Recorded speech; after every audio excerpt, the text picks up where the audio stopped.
সংসার বড়ই সুন্দর, কিন্তু আসল সত্যি এটাই যে সংসারে সবকিছু নশ্বর। যেটা কাল ছিল তা আজ নেই, যা আজ আছে তা কাল ছিল না, আর যা আজ আছে তা কালও থাকবে না। প্রত্যেক মানুষকেই যথাসময়ে কালের কাছে মাথা নত করতে হয়। এই রূপের বিনাশ করে বার্ধক্য, প্রাণের বিনাশ করে মৃত্যু, আলস্য, ঈর্ষা ধর্মের বিনাশ করে, আর ক্রোধ বিনাশ করে সম্পর্কের।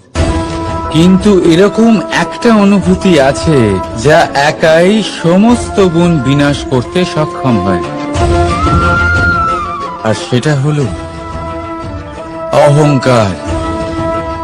তাই জ্ঞানকে নিজের কাছে আসতে দিন, কিন্তু অহংকারকে কখনোই নয়। কারণ যদি এই অহংকার আপনার কাছে চলে আসে, তাহলে জীবনে যা কিছু আপনি অর্জন করেছেন, তা সে গুণ হোক বা হোক ধন, সে বন্ধু হোক বা হোক আনন্দ, সবকিছু শেষ হয়ে যায়। রাধা রাধা। এই পাথর দেখতে পাচ্ছেন আপনি? কত গোল, কতটা চকচকে। বাচ্চাদের অনেক সময় এটা নিয়ে খেলতে ভালো লাগে, আর কেনই বা লাগবে না। কতটা সুন্দর আর মসৃণ এটা। কিন্তু আপনি কি কখনো ভেবে দেখেছেন এই পাথর আগে কি ছিল? কোন বিশাল আকার পর্বত, কোন বিশাল আকার পাথরের একটা বড় ভেঙে যাওয়া অংশ বিশেষ, যেটা কোনোভাবে নদীতে পড়ে নদীর ধারার সাথে বইতে থাকলো, মাটির সাথে ঘর্ষণ হলো, বালির কণার সাথে ঘর্ষণ হতে থাকলো, আর তারপর ধীরে ধীরে এই আকার পেল। এবার আমরাও এই পাথরের মতোই। তাই মনে রাখবেন, আপনার ব্যক্তিত্ব, আপনার এই স্বরূপ ঈশ্বরের দেওয়া কখনোই নয়। হ্যাঁ, প্রকৃতি অবশ্যই আপনাকে জন্ম দিয়েছেন, কিন্তু আপনি নিজে নিজের ব্যক্তিত্বের রচয়িতা, আর আপনি তা রচনা করেন কঠিন পরিস্থিতির মুখোমুখি হয়ে, সংকটের ধারা পার করে। তাই আপনিও এই পাথরের মতো নিরন্তর চেষ্টা করতে থাকুন, নিজের অস্তিত্ব বজায় রাখুন, এই অস্তিত্বকে মহান করতে থাকুন, আর আমার সাথে ভালোবেসে বলুন রাধা রাধা। বর্ষাকালে যখন ভয়ানক বৃষ্টি হয়, তীব্র গতিতে যখন হাওয়া চলে, তখন আপনি নিশ্চয়ই দেখেছেন যে পাখিরা, যাদের বাসা মাঝে মাঝে ভেঙে পড়ে, নষ্ট হানিয়ে ফেলে, নিজের সংসার সেই রকমই বানিয়ে দেয় যেমন আগে ছিল। এমন কেন? কারণ এই ঝড়ের তাণ্ডবের সাথে সেই পাখিদের কোনো বোঝাপড়া করারই নেই। তারা শুধু সেটাই করতে থাকে যেটা তাদের হাতে আছে, আর সেটাই হলো, আর এটাই হলো সুখী জীবনের মূল মন্ত্র। যেটা আপনার হাতে নেই, তা নিয়ে বিলাপ করে আপনার কোনো লাভ হবে না। মনোসংযোগ তাতেই করুন যা আপনার হাতে রয়েছে। যা বদলে গেছে তাকে আপনি আবার বদলাতে পারবেন না, কিন্তু যা আপনি বদলাতে পারবেন তাতে মনোসংযোগ করুন। এই জীবনে একটু ধনাত্মক হয়ে উঠুন, দেখবেন সব শুভ হবে। রাধা রাধা।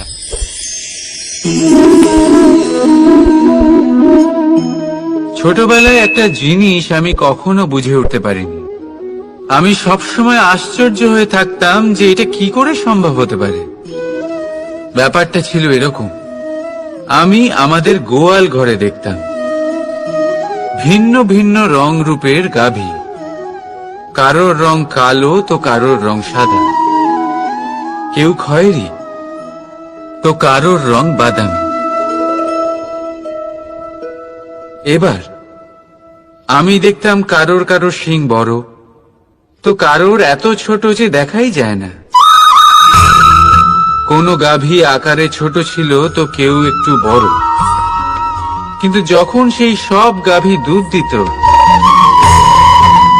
তখন আমি দেখতাম সেই সব দুধ সমান, রং সমান, স্বাদ সমান, গুণও সমান, আর সমান পুষ্টিও। এবার আমি এটা বুঝতে পারতাম না।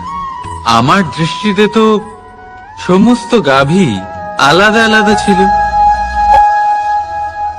আমি ভাবলাম আমি মাকে জিজ্ঞেস করি। মাকে জিজ্ঞেস করলাম। মা আমাকে বললেন, কানাই, রং রূপ পাল্টালেও গাভীদের বাস্তবিকতা তো পাল্টায় না। গাভী তো গাভীই থাকবে। এবার আমি এটা বুঝতে পারি না যে মানুষ এটা আত্মসাৎ কেন করতে পারে না। দেখুন, রং, রূপ, জাত, ধর্ম, ভাষা, এই সবের উপরে হলো মনুষ্যত্ব। আর মনুষ্যত্বের একটাই ধর্ম, আর সেটা হলো প্রেম। তাই এই প্রেম আপনি সকলের সাথে ভাগ করে নিন, প্রেমের সাথে সকলের সেবা করুন। এই মনুষ্যত্বর অমৃত চেখে দেখুন, আর আপনি বুঝে যাবেন যে আমরা কেউ আলাদা আলাদা নই, আমরা সবাই সমান। রাধা রাধা। সাগর, কত বিশাল হয় এই সাগর! কি না করতে পারে এই সাগর! এক মুহূর্তের মধ্যে সব ধ্বংস করে দিতে পারে, প্রলয় ডেকে আনতে পারে, সংসার মুছে ফেলতে পারে।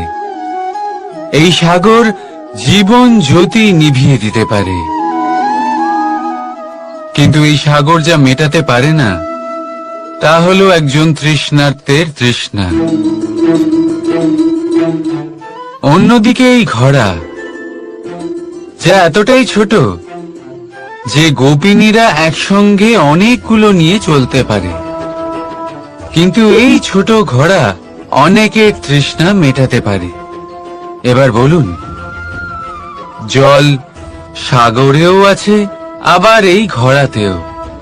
তাহলে পার্থক্য কোথায়? এখানে পার্থক্য হলো তাদের আচরণের মধ্যে। একজন মাটির মধ্যে মিষ্টি জল ধরে রাখে, তো আরেকজন নিজের নোনা জলের আঘাতে যে কাউকে মাটিতে মিশিয়ে দিতে পারে। আপনি কি হতে চাইবেন?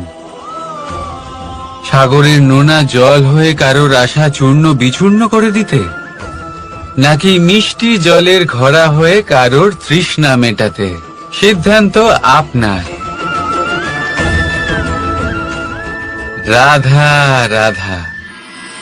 কতবার এমন হয় আপনি কোনো কাজ করার জন্য কাউকে দায়িত্ব দেন, কিন্তু সেই ব্যক্তি সেই কাজ সম্পন্ন করতে পারে না, অসম্পূর্ণ রেখে দেয়, অথবা ঠিকভাবে করতে পারে না। এবার এই পরিস্থিতিতে কি হয়?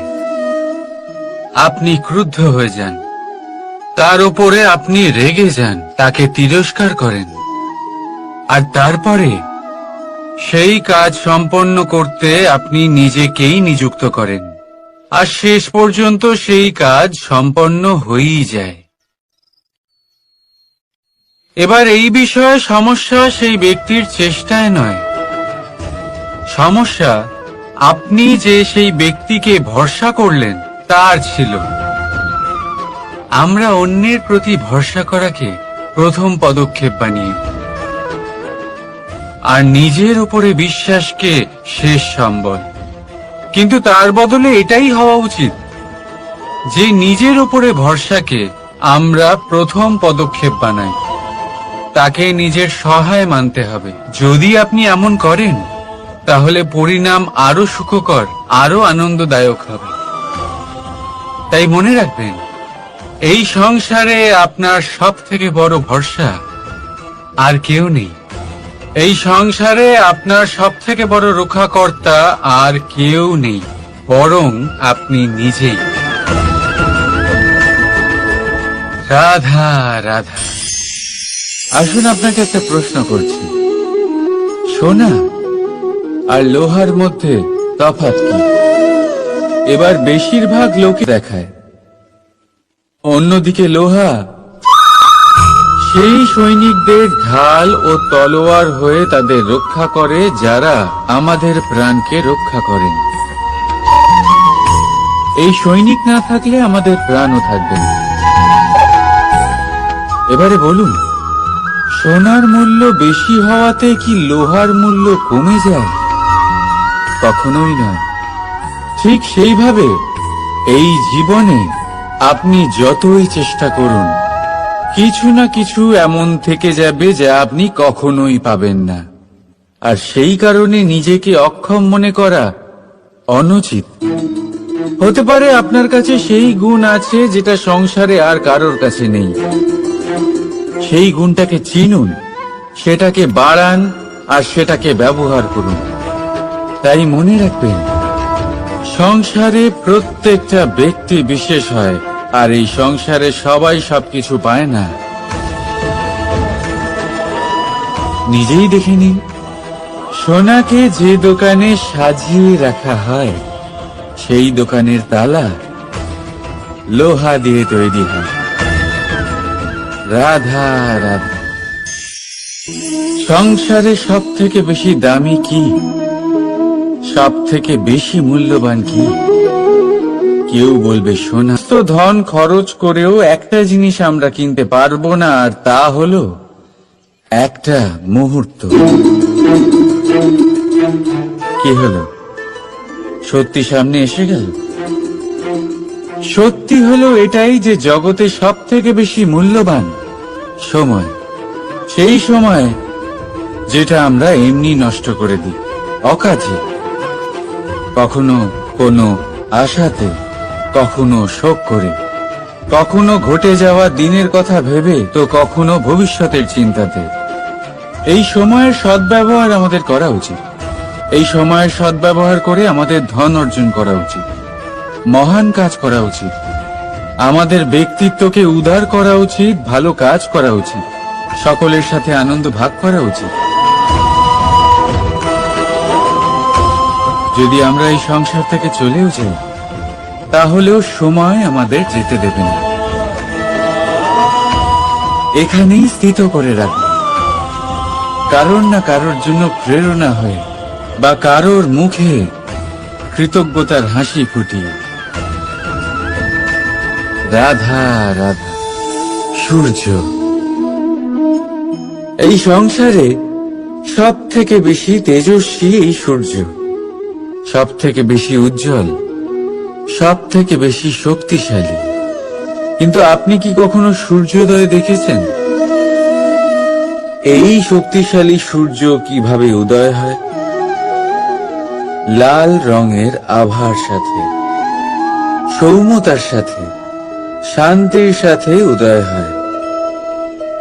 কখনো সূর্যাস্ত দেখেছেন? সেই লাল রঙের আভা, সেই সৌম্যতা, সেই একই শান্তি। আর এটাই একজন মহান ব্যক্তিত্বের গুণ। যখন জীবনে উত্থান ঘটে তখনও অহংকার করেন না, সৌম্যতা বজায় রাখেন।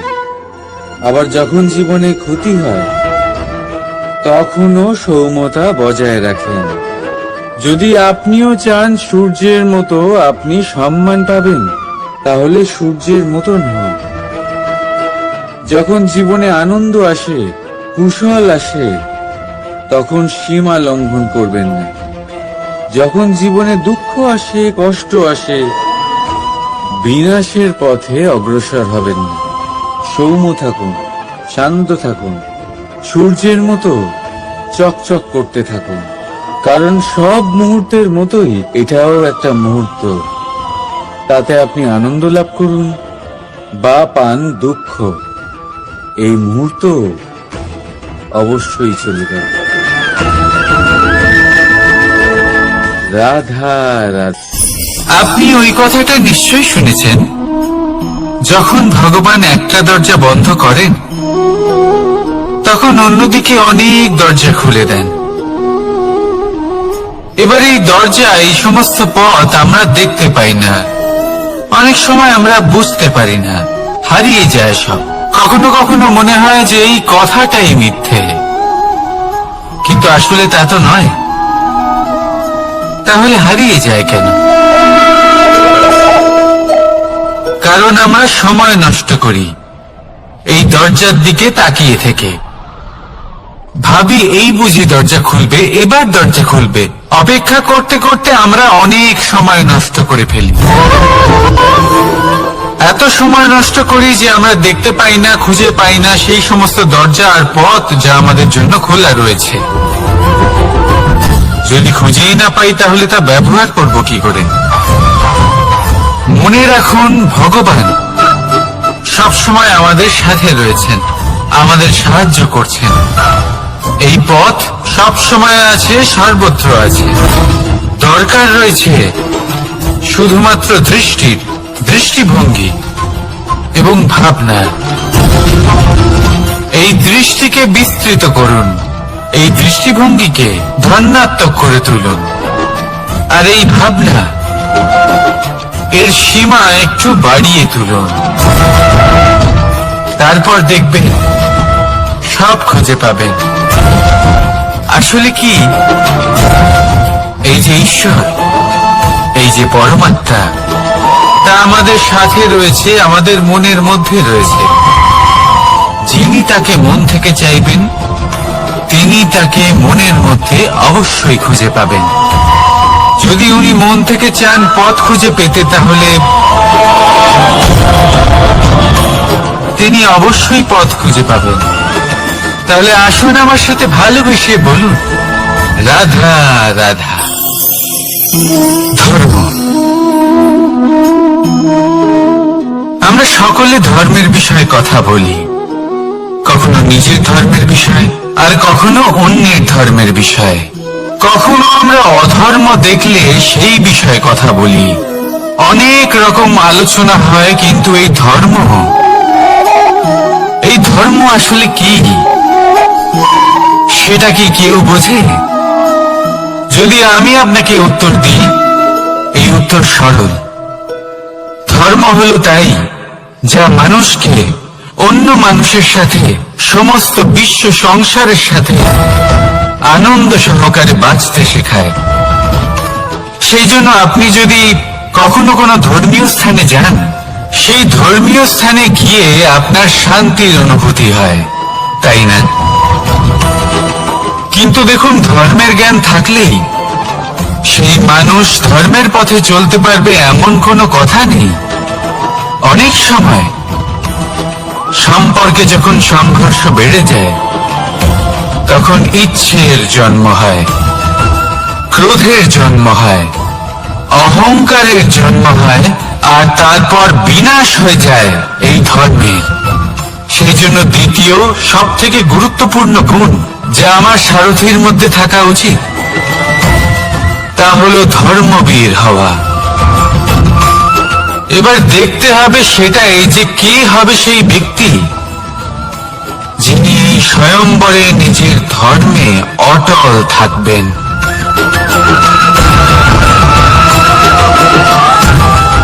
কারণ সেই ব্যক্তি এই সংসার থেকে সরে এসে ধর্মের পুনঃস্থাপনের এই মহাকার্যে আমার সারথী হতে পারবেন।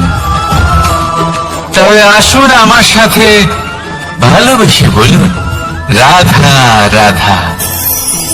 কর্ম, ধর্ম, জ্ঞান, এই তিন স্তরে অনেক মানুষ পৌঁছতে পারেন।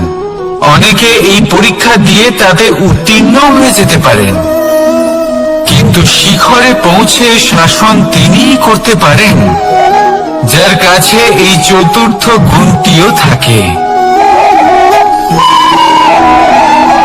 সমর্পণ। অত্যন্ত গুরুত্বপূর্ণ একটা গুণ এটা। এই সমর্পণ আসলে অত্যন্ত গুরুত্বপূর্ণ। পূর্ণ সমর্পণ দরকার নিজের লক্ষ্যের প্রতি, সমর্পণ নিজের কর্তব্যের প্রতি, সমর্পণ নিজের আত্মার থেকে নির্গত স্বরের প্রতি, সমর্পণ নিজের রথের প্রতি, অর্থাৎ আমার প্রতি। এবার এই পরীক্ষায় অত্যন্ত কঠিন এক বাঁক আসতে চলেছে, যেখানে সারথীকে সমর্পণের নিরিখে পরীক্ষা করা হবে, আর তাতে উত্তীর্ণ হওয়ার পরেই তার হাতে ধর্ম স্থাপনের রথের রাশ তুলে দেওয়া হবে। দেখা যাক কি হয়। ততক্ষণ আপনি প্রসন্ন থাকুন আর আমার সাথে ভালোবেসে বলুন, রাধা রাধা। মানুষ তার জীবনে শিক্ষা এবং প্রেম এই দুই লাভ করে তার মাতা, পিতা এবং গুরুর কাছ থেকে। কিন্তু মানুষ সবথেকে বেশি ভালোবাসে নিজের মাতাকে, কারণ মাতা খুব নির্মল চিত্তে ভালোবাসে, শান্ত মনে আমাদের অন্তরে শক্তির সঞ্চার করে থাকেন, আমাদের উৎসাহ দেন, বলশালী করে তোলেন। ব্যাপারটা কিন্তু এমন নয় যে আমরা নিজেদের বাবা বা গুরুকে ভালোবাসি না, তাদেরকেও আমরা অত্যন্ত ভালোবাসি, শুধু ওনাদের কঠোর ব্যবহার দেখলে আমরা একটু ভয় পেয়ে যাই। এবার ওনাদের এই কঠোর ব্যবহার আমাদের ভালো না লাগলেও অত্যন্ত আবশ্যক, কারণ মাতার থেকে আমরা যে শক্তি লাভ করি তা যেন নিয়ন্ত্রণ হারিয়ে বিধ্বংসী না হয়ে ওঠে, আমরা যেন কোনো কুপথে না চলে যাই, আমরা কখনো যেন দোষ না করে ফেলি। শুধু সেই জন্য পিতা এবং গুরু একটু কঠোর হয়ে ওঠেন, এবং ওনাদের এই কঠোর আচরণ ভবিষ্যতে গিয়ে আমরা অবশ্যই বুঝতে পারি। জীবনে কিছু বছর আমরা এগিয়ে যাই আর তারপর আমরা বুঝতে পারি যে বাবা এবং গুরু আমাদের যথেষ্ট ভালোবাসতেন, কিন্তু ওনাদের ভালোবাসার বহিঃপ্রকাশ আলাদা। প্রয়োজনীয় হলো এটা দেখার, এটা বোঝার যে শুরু থেকে আমাদের প্রতি ওনাদের আচরণ কেমন ছিল। ওনাদের কঠোর হওয়ার পেছনে ওনাদের ভালোবাসাটা বোঝার চেষ্টা করুন, ওনাদের চিন্তাটা বোঝার চেষ্টা করুন, ওনাদের পথপ্রদর্শনের আড়ালে আপনার ভবিষ্যতের জন্য যে পরিকল্পনা ওনারা করেছেন সেটা বোঝার চেষ্টা করুন। তখন আপনারা বুঝতে পারবেন ওনাদের ভালোবাসাকে। আপনার মনের মধ্যে আপনা থেকেই ওনাদের প্রতি সম্মান জেগে উঠবে। নিজের পিতা এবং নিজের গুরু এই দুজনের প্রতি কৃতজ্ঞতা প্রকাশ করুন আর আমার সাথে ভালোবেসে বলুন, রাধা রাধা। জীবন কিসের উপর নির্ভরশীল? ধনের ওপর, বৈভবের ওপর, নিঃশ্বাসের ওপর? না, এই জীবন নির্ভরশীল বিশ্বাসের ওপর। বিশ্বাস নিজের ওপর, বিশ্বাস আমাদের আপনজনের ওপর।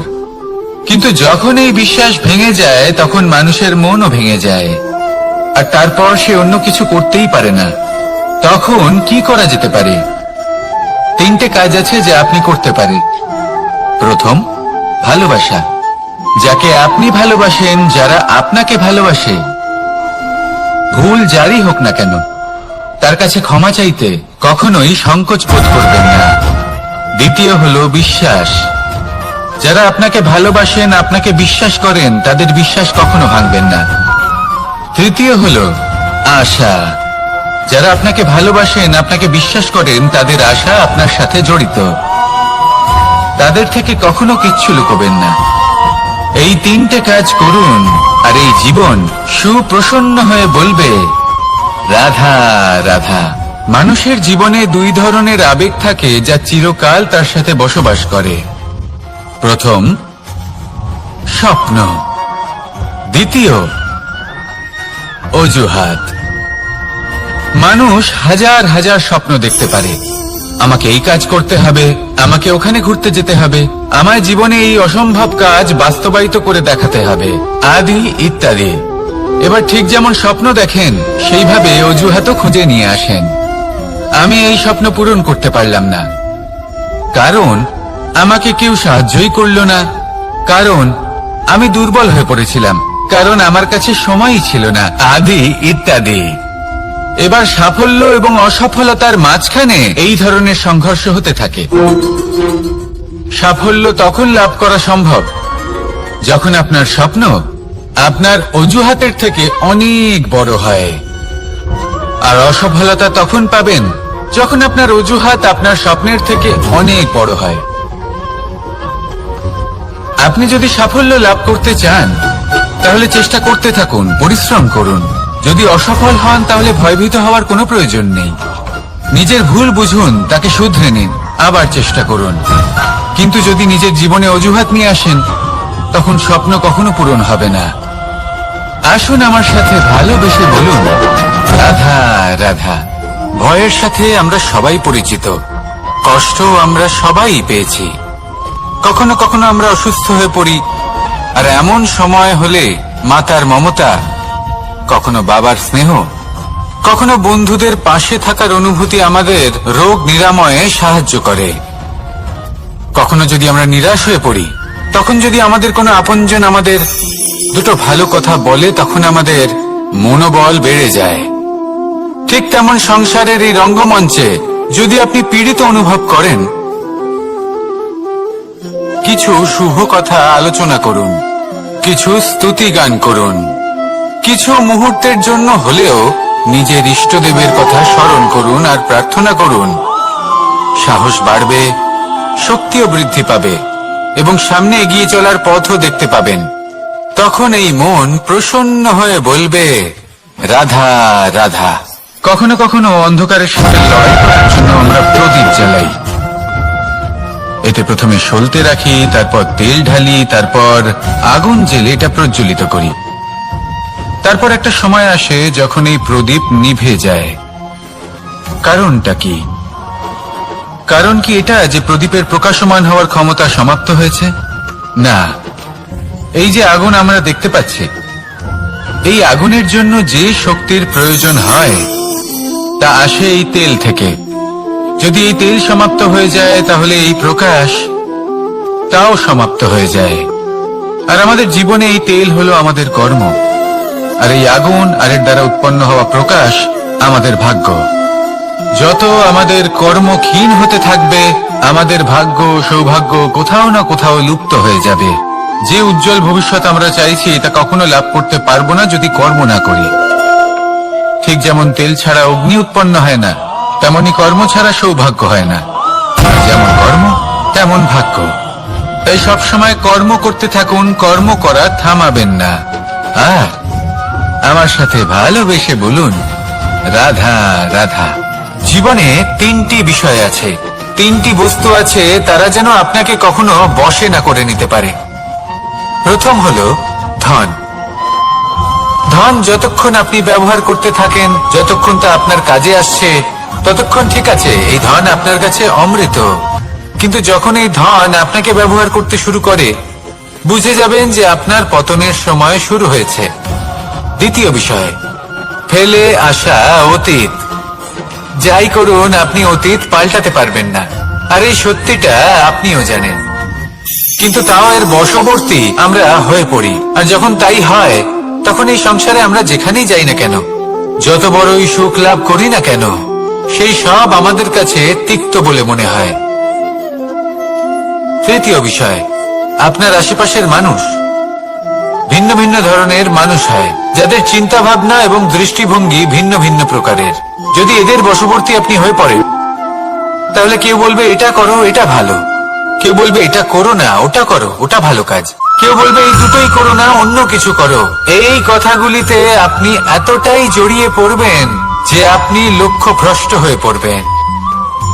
তাই এই তিন বিষয় থেকে সাবধানে থাকবেন। যদি কোনো কিছু বশ করতে হয়, তাহলে আপনাকে বশ করতে হবে আপনার আজকে, নিজের বর্তমানকে। এটা খুব প্রয়োজনীয়। এটা ভাববেন যে এই সময়ের সদ্ব্যবহার আমি কিভাবে করব, সময়কে শাসন কিভাবে করব, ওই কর্ম কিভাবে করব যাতে ভবিষ্যতে কখনো আমার আফসোস না হয়, বরং এই সংসার আমাকে নিয়ে গর্ব করবে, সেই কর্ম করুন। আর যখন আপনি এটা শিখে নেবেন, তখন আপনি নিজেই নিজেকে প্রকৃত অর্থে ভাগ্যশালী করে তুলবেন। আসুন আমার সাথে ভালোবেসে বলুন, রাধা রাধা। অনেক সময় আমরা কারোর নীরবতাকে তার দুর্বলতা ভেবে বসি। হতেই পারে সেই ব্যক্তি উত্তর দিতে চাইছেন না, হতে পারে অন্য কোনো কারণ আছে যা আমরা বুঝতেই পারছি না। সেই জন্য তাকে দুর্বল ভেবে নেওয়া অনুচিত। দেখতে গেলে এই বিশাল সমুদ্র এও কিন্তু নীরব, শান্ত হয়। কিন্তু যখন সে রুদ্র মূর্তি ধারণ করে, তখন কি হয়? সমগ্র সংসারকে বিনাশের পথে নিয়ে যায় এই সমুদ্র, প্রলয় সৃষ্টি করে। সেই জন্য কারো সহ্য শক্তিকে দুর্বলতা বলে মনে করবেন না, কারণ যদি এই নীরবতা নিজেকে ভেঙে বেরিয়ে আসে তাহলে তা বিনাশের সমস্ত সীমা পার করে যেতে পারে। তাই এই নীরবতাকে সবসময় বুঝুন, সবসময় একে সম্মান করতে শিখুন, আর আমার সাথে ভালোবেসে বলুন, রাধা রাধা। কখনো কোনো চাতক পাখিকে দেখেছেন? কথায় আছে যে বছরে মাত্র একবার সে তার তৃষ্ণা মিটিয়ে থাকে, আর তাও আকাশে ভেসে থাকা মেঘের দ্বারা ঘটানো বৃষ্টির জলের ফোঁটা থেকে। আর কোথাও থেকে সে তার তৃষ্ণা পূরণ করে না। সারা বছর সে নিদারুণ গরম সহ্য করে, তীব্র শীতও সহ্য করে, শুধু এই আশা নিয়ে যে বছরে একবার অন্তত সেই মেঘের ঘন ঘটা হবে, বৃষ্টি হবে, আর সে তার তৃষ্ণা নিবারণ করবে। এটা আসলে কি? এটা আসলে বিশ্বাস। সেই বিশ্বাস যে বছরে একবার সেই মেঘ আসবে তৃষ্ণা নিবারণ করতে। যেমন দেখুন, একটা সূর্যমুখী ফুল সারা রাত অন্ধকারের সাথে যুদ্ধ করে, কারণ তার বিশ্বাস যে ভোরবেলায় সূর্য তাকে অবশ্যই দর্শন দেবেন। সেটাও বিশ্বাস ছিল যার উপর ভরসা করে মনু একটা নৌকা নিয়ে বেরিয়ে পড়েছিলেন এবং সমস্ত সৃষ্টিকে প্রলয়ের হাত থেকে বাঁচিয়েছিলেন। সেটাও ছিল ভালোবাসার প্রতি বিশ্বাস, যার উপর ভরসা করে বানর এবং ভাল্লুক সেনা নিয়ে শ্রীরাম আক্রমণ করেছিলেন সমস্ত বরদানপ্রাপ্ত অসুরগণ এবং রাক্ষসগণের লঙ্কায় এবং জয় লাভ করেছিলেন। এই বিশ্বাসই হলো এই বিশ্বের আশা। বিশ্বাস রাখুন যে আপনি হলেন সর্বশ্রেষ্ঠ এবং শুধুই নিজের কর্ম করতে থাকুন। এই বিশ্বাসের আশাই আপনাকে প্রতি মুহূর্তে বল প্রদান করবে। এ হলো আমার বিশ্বাস। আসুন আর আমার সাথে ভালোবেসে বলুন, রাধা রাধা। যোগাসন। যোগাসনে আসন অত্যন্ত গুরুত্বপূর্ণ। এবার আমি বলবো সবথেকে শ্রেষ্ঠ আসন কোনটি। আশ্বাস। নিজেকে আশ্বস্ত করতে থাকুন যে আমি আছি, সব ঠিক হবে, যা হচ্ছে ভালোর জন্য হচ্ছে। এই আশ্বাস আপনাকে জীবনে এমন ধনাত্মক বিশ্বাস দেবে যে আপনি বড় বড় সমস্যার সমাধান করতে পারবেন। এবার যদি কথা বলি সবথেকে কঠিন সময়ের, তাহলে সেটা হলো বিচ্ছেদের। যা মা সীতাকে সহ্য করতে হয়েছে শ্রীরামের জন্য, রাধা কৃষ্ণকেও সহ্য করতে হয়েছে। যে ব্যক্তি বিচ্ছেদের সময় সঠিক পথে চলে এসেছে সে জীবনে অনেক শ্রেষ্ঠ স্থানে অবশ্যই পৌঁছতে পারবে। এবার যদি কথা বলি সবথেকে জরুরি এবং গুরুত্বপূর্ণ সময়ের, তাহলে সেটা হলো সংযোগ। সকলকে সাহায্য করতে থাকুন। আপনি অন্যদের সাহায্য করে তাদের যত আনন্দ দিতে পারবেন ততটাই আনন্দ আপনারও জীবনে অবশ্যই আসবে। আসুন আর আমার সাথে ভালোবেসে বলুন, রাধা রাধা। সংসারে সকলে উঁচুতে উঠতে চায়, কেউ নত হতে চায় না। সবাই এটা মনে করে যে নত হওয়ার অর্থ হলো তাদের আত্মসম্মান এবং অহংবোধের বিরুদ্ধাচরণ করা। তাদের মনে হয় যে যদি আমরা নত হই সংসার আমাদের দুর্বল মনে করবে, তাদের শৌর্য এবং তাদের ব্যক্তিত্বের অপমান হবে। কিন্তু এটা কি সত্যি? প্রত্যেকবার নত হওয়ার অর্থ কি সম্মানহানি হওয়া? কখনোই নয়। আপনি নিজের জীবনকেই দেখে নিন। আপনার কোনো অমূল্য জিনিস যদি নিচে পড়ে যায় তাহলে তাকে কিভাবে তোলেন? সেই বস্তুকে তোলার জন্য আপনাকে নত হতেই হবে। আপনি বড়দের আশীর্বাদ কিভাবে লাভ করেন? আপনি নত হয়ে তবেই তাদের আশীর্বাদ লাভ করতে পারেন, তাই না? ভেবে দেখুন, আপনি একটা পথে হাঁটছেন, আপনি দেখতে চাইছেন যে আপনি সঠিক পথে হাঁটছেন কিনা, পায়ের নিচে কাঁটা পড়ে আছে কিনা। কিভাবে দেখবেন? আপনাকে সেই মাথা নত করেই দেখতে হবে। এর অর্থ কি? অর্থ খুব সহজ। প্রত্যেকবার নত হওয়া অনুচিত নয়, সেটা কোনোভাবেই সম্মানহানি নয়। পরিস্থিতি অনুসারে এবং যেখানে প্রয়োজন আপনি নত হতে শিখে গেলে আপনি অনেক কিছুই লাভ করতে পারবেন। জ্ঞান, মান, গুণ, বিশ্বাস। সেই জন্য প্রয়োজন এবং পরিস্থিতি অনুসারে নত হতে শিখুন, এতে অনুচিত কিছুই নেই। আত্মসম্মান থাকা অত্যন্ত প্রয়োজনীয়, কিন্তু তা যেন কখনো অহংকারে পরিণত না হয়। এই বিষয়ে অবশ্যই নজর রাখবেন এবং আমার সাথে ভালোবেসে বলবেন, রাধা রাধা। আমাদের জীবনে অনেক ধরনের ব্যক্তি এসে থাকেন। কেউ কেউ আমাদের সাথে থেকে যান, কেউ আমাদের থেকে দূরে চলে যান। কেউ ভালো মানুষ হন, কেউ খারাপ মানুষ। কিন্তু আমরা সবসময় সেই সময়টাকে নিয়ে দুঃখ প্রকাশ করি যখন আমাদের জীবনে কোনো খারাপ ব্যক্তি প্রবেশ করেন। তারা আমাদের খারাপ অনুভূতি দেন, দুঃখ দেন, কষ্ট দেন। আমরা সবাই তাকে ভালো মন্দ কথা বলি। কিন্তু কেন? এমন বিভিন্ন ধরনের মানুষ, খারাপ মানুষ, ভালো মানুষ সবার জীবনেই আসেন এবং সকলকেই একটা অমূল্য শিক্ষা দান করে যান। এবার আপনি নিজেই ভেবে দেখুন, জীবনে যখন প্রথমবার আপনি আগুন স্পর্শ করেছিলেন তখন আপনি একটা শিক্ষা লাভ করেছিলেন যে আমাকে আগুনের থেকে একটু দূরে থাকতে হবে। তারপর আস্তে আস্তে আপনি শিখলেন যে কিভাবে এই আগুনকে নিয়ন্ত্রণে রাখতে হবে। তারপর আপনি শিখলেন যে কিভাবে নিজের জীবনে তাকে প্রয়োগ করতে হবে, তা সে অন্ধকারে প্রকাশ লাভ করার জন্য হোক বা খাবার বানানোর জন্য। সেইভাবেই কোনো খারাপ ব্যক্তি যখন আপনার জীবনে আসে কোনো শিক্ষা দিয়ে যান, তার প্রতি কৃতজ্ঞ থাকুন। তার বিষয় খারাপ ভাবার বা খারাপ অনুভূতি নিয়ে থাকার কোনো প্রয়োজন নেই। সেই শিক্ষা লাভ করুন, ইতিবাচক মনোভাব নিয়ে জীবনের সামনে এগোতে থাকুন। কেউ নেই যিনি আপনাকে বাধা দিতে পারেন। আসুন আমার সাথে ভালোবেসে বলুন, রাধা রাধা। অনেক সময় আমরা জীবনে অনেক মানুষকে এমন বলতে শুনে থাকি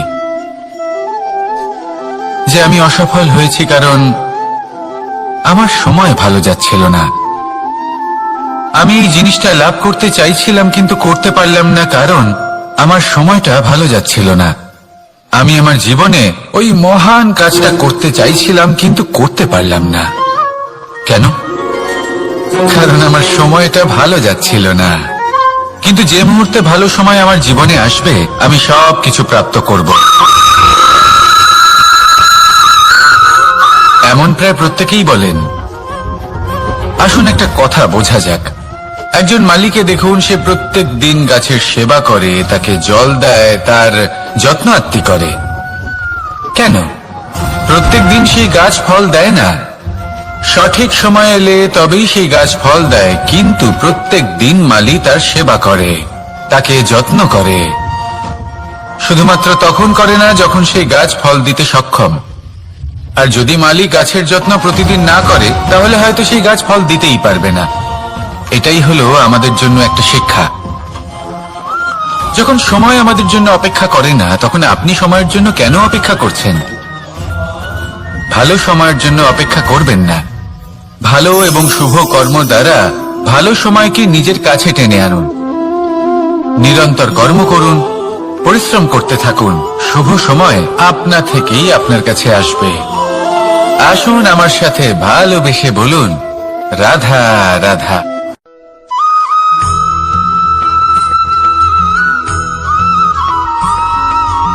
আমি অনেক সংখ্যক মানুষকে দেখেছি, তাদের কাছে অত্যাধিক জ্ঞান আছে, শিল্প আছে, পর্বতের মতো উচ্চতা লাভ করতে চাই, সব ঠিক আছে, কিন্তু তার জন্য আমরা কাজ কি করি? যদি এরকম আমরা হতে চাই তাহলে সবার আগে সূর্যের মতো নিজেকে উজ্জ্বল করুন। সূর্যের সব থেকে বেশি আলো নিজের অন্তরে থাকে। নদীর মতো নিজের পথ নিজেই তৈরি করুন। পাথরের সাথে ধাক্কা খাওয়ার পরেও থেমে না যাওয়া শিখুন। হিমালয় পর্বতের মতো উচ্চতা লাভ করতে হলে সেটার মতো অটল থাকতে শিখুন। একটা কথা অবশ্যই মনে রাখবেন, নিজেকে জ্বালাবেন তবেই সংসারকে আলোকিত করতে পারবেন। রাধা রাধা।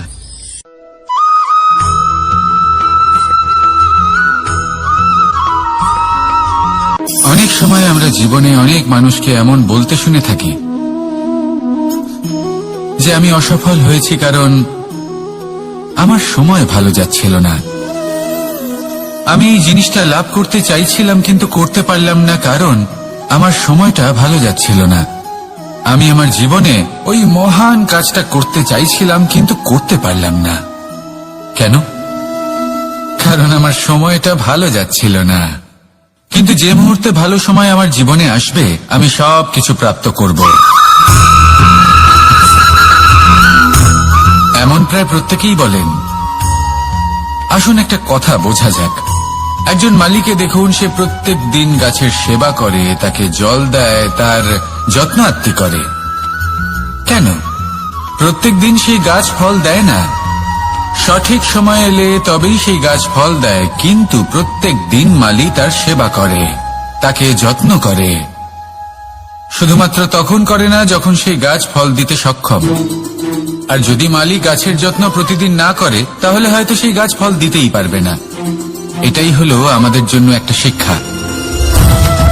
যখন সময় আমাদের জন্য অপেক্ষা করে না তখন আপনি সময়ের জন্য কেন অপেক্ষা করছেন? ভালো সময়ের জন্য অপেক্ষা করবেন না। ভালো এবং শুভ কর্ম দ্বারা ভালো সময়কে নিজের কাছে টেনে আনুন। নিরন্তর কর্ম করুন, পরিশ্রম করতে থাকুন। শুভ সময় আপনা থেকেই আপনার কাছে আসবে।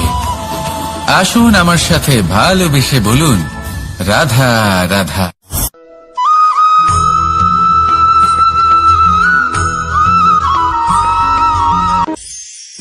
প্রতীক্ষা, প্রয়াস, এই দুই জীবনের অভিন্ন অঙ্গ। দেখতে গেলে আমরা জীবনে কারোর না কারোর প্রতীক্ষা অবশ্যই করি। সে কোনো ব্যক্তি হোক বা সময় হোক বা কোনো ভাবনা, সব না আসে তার জন্য প্রয়াস। সুখ আসার প্রতীক্ষা, দুঃখ যাতে না আসে তার জন্য প্রয়াস। এবার প্রতীক্ষা আর প্রয়াসের মধ্যে এক ঘনিষ্ঠ সম্পর্ক রয়েছে, আর তা হলো যিনি প্রতীক্ষা করেন তিনি ঠিক তাই পান যা একজন প্রয়াস করা ব্যক্তি পেছনে ফেলে আসে। তাই প্রতীক্ষা নয়, প্রয়াস করুন। এই প্রয়াসের মধ্যেই সুখের চাবিকাঠি রয়েছে। রাধা রাধা।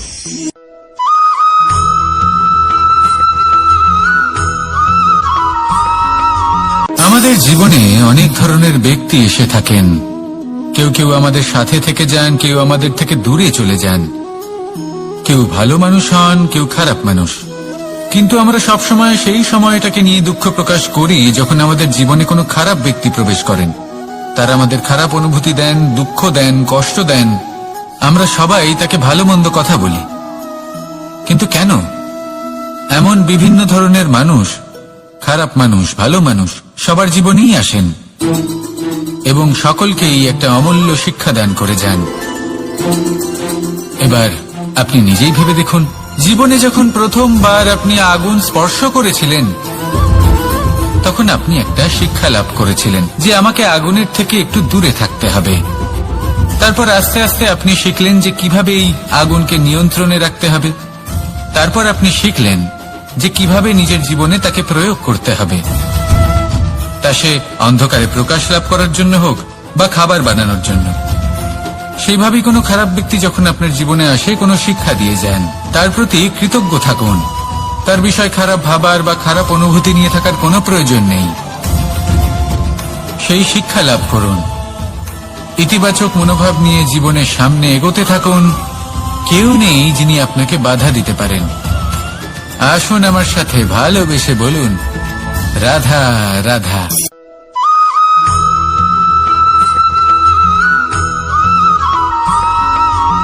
মানুষ কর্ম করেন। আমি বারংবার বলি যে ফলের আশা করবেন না। তাও মানুষ কোথাও না কোথাও নিজের কর্মের বদলে কোনো না কোনো ফলের আশা অবশ্যই রাখেন।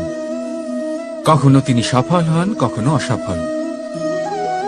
সেই জন্যই আমি বলি যে ফলের আশা কখনো রাখবেন না, কারণ সাফল্য বা অসফলতা মনের মধ্যে রাখলে কখনো কোনো লাভ হয় না।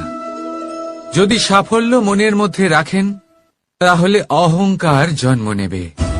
যদি অসফলতা মনের মধ্যে রাখেন তাহলে এক হীনমন্যতায় আপনি ভুগবেন, যা দিয়ে কোনো শুভকর্ম হবে না। সেই জন্য শুধুই কর্ম করে যান, কর্মেই মগ্ন থাকুন। আর আসুন আমার সাথে ভালোবেসে বলুন, রাধা রাধা।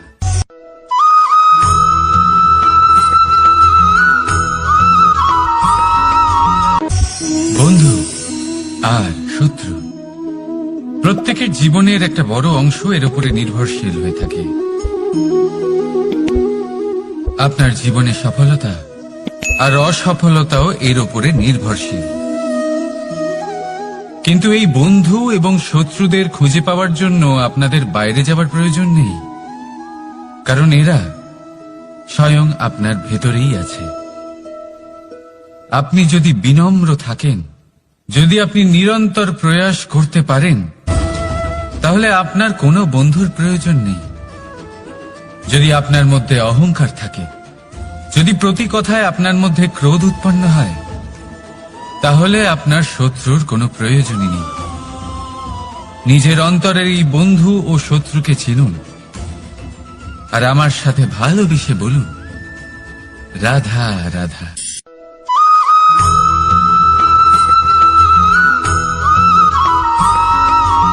সংসারে সকলে উঁচুতে উঠতে চায়, কেউ নত হতে চায় না। সবাই এটা মনে করে যে নত হওয়ার অর্থ হল তাদের আত্মসম্মান এবং অহংবোধের বিরুদ্ধাচরণ করা।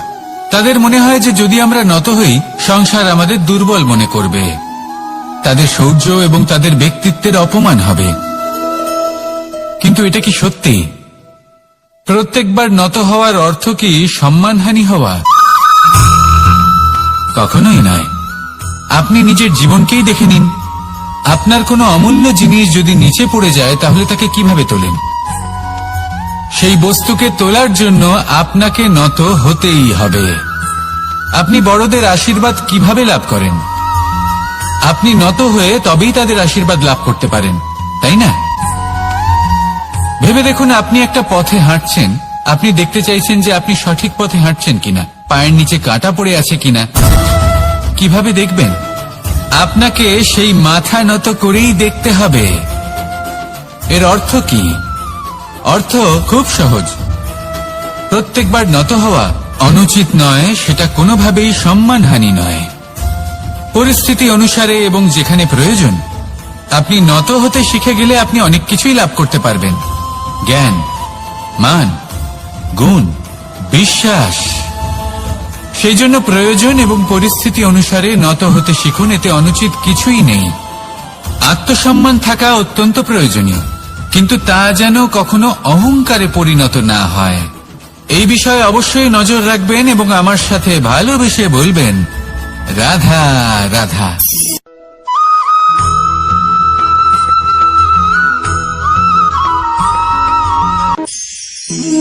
একে চিনতে পারলেন? একে কুঠার বলা হয়। আপনারা জীবনে কোথাও না কোথাও কোনো না কোনো রূপে এটা দেখেই থাকবেন।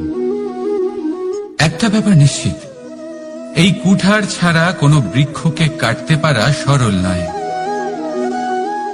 এবার আপনি কখনো এটা ভেবেছেন, এই কুঠার, এর এই অংশ, এর মুখটাই যদি না থাকে তাহলে কি হবে? এ শুধুমাত্র কোনো বৃক্ষই নয়, তার কোনো ডালও কাটতে সক্ষম হবে না। এবারে ভাবুন, এই শুকনো কাঠের হাতল এ আমরা কোত্থেকে পেলাম? কোনো এক বৃক্ষ থেকেই। সেই ডাল যাকে কেটে ফেলা হয়েছিল, এক বৃক্ষকে কাটার জন্য এই ডালই শস্ত্ররূপে প্রস্তুত।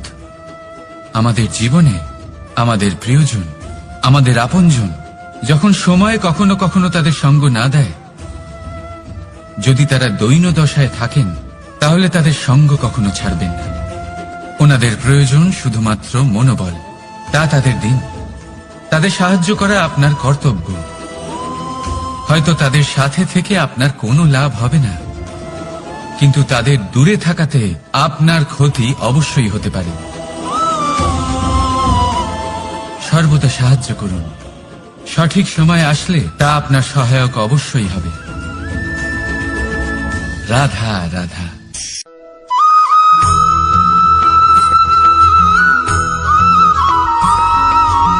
যোগাসন। এই আগুনের জন্য যে শক্তির প্রয়োজন হয়, তা আসে এই তেল থেকে। যদি এই তেল সমাপ্ত হয়ে যায় তাহলে এই প্রকাশ তাও সমাপ্ত হয়ে যায়। আর আমাদের জীবনে এই তেল হলো আমাদের কর্ম, আর এই আগুন আর এর দ্বারা উৎপন্ন হওয়া প্রকাশ আমাদের ভাগ্য। যত আমাদের কর্ম ক্ষীণ হতে থাকবে, আমাদের ভাগ্য সৌভাগ্য কোথাও না কোথাও লুপ্ত হয়ে যাবে। যে উজ্জ্বল ভবিষ্যৎ আমরা চাইছি তা কখনো লাভ করতে পারবো না যদি কর্ম না করি। ঠিক যেমন তেল ছাড়া অগ্নি উৎপন্ন হয় না, তেমনি কর্ম ছাড়া সৌভাগ্য হয় না। আর যেমন কর্ম তেমন ভাগ্য। তাই সবসময় কর্ম করতে থাকুন, কর্ম করা থামাবেন না। আর আমার সাথে ভালোবেসে বলুন, রাধা রাধা।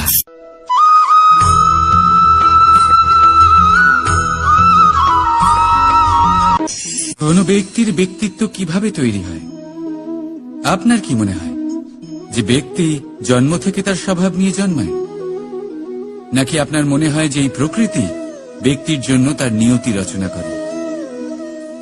না, এরকম একেবারেই হয় না। আমি আপনাকে বোঝাচ্ছি। যখনই বৃষ্টি পড়ে কোনো বিন্দুর দিকে দেখবেন। এবার এই বিন্দু যেখানে পড়ছে তার উপরে নির্ভর করছে তারপর কি হবে। যদি এই বিন্দু পড়ে কোনো ক্ষেতের ওপরে, তাহলে কোনো নতুন ফসলের জন্ম দেবে। যদি সেই গরম কড়াইতে পড়ে তাহলে বাষ্পীত হবে।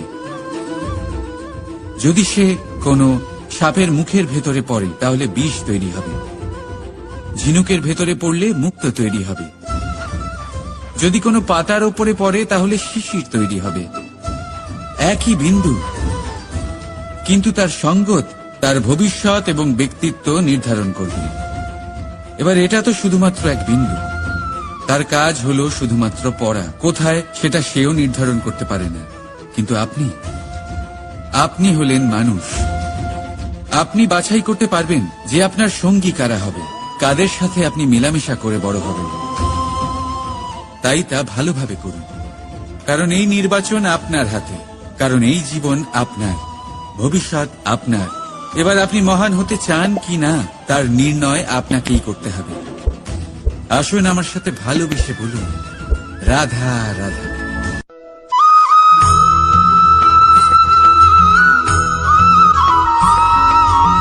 ভয়ের সাথে আমরা সবাই পরিচিত, কষ্টও আমরা সবাই পেয়েছি। কখনো কখনো আমরা অসুস্থ হয়ে পড়ি, আর এমন সময় হলে মাতার মমতা, কখনো বাবার স্নেহ, কখনো বন্ধুদের পাশে থাকার অনুভূতি আমাদের রোগ নিরাময়ে সাহায্য করে। কখনো যদি আমরা নিরাশ হয়ে পড়ি, তখন যদি আমাদের কোনো আপনজন আমাদের দুটো ভালো কথা বলে, তখন আমাদের মনোবল বেড়ে যায়। ঠিক তেমন সংসারের এই রঙ্গমঞ্চে যদি আপনি পীড়িত অনুভব করেন, কিছু শুভ কথা আলোচনা করুন, কিছু স্তুতি গান করুন, কিছু মুহূর্তের জন্য হলেও নিজের ইষ্টদেবের কথা স্মরণ করুন আর প্রার্থনা করুন। সাহস বাড়বে, শক্তিও বৃদ্ধি পাবে এবং সামনে এগিয়ে চলার পথও দেখতে পাবেন। তখন এই মন প্রসন্ন হয়ে বলবে, রাধা রাধা।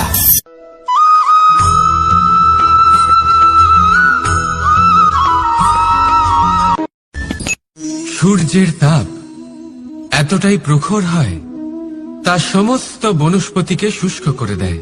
পুকুর হোক, নদী হোক, সরোবর হোক, সমস্ত শুষ্ক হয়ে যায়। কিন্তু আপনি কখনো শুনেছেন সূর্যের তাপে সমুদ্র শুকিয়ে গেছে?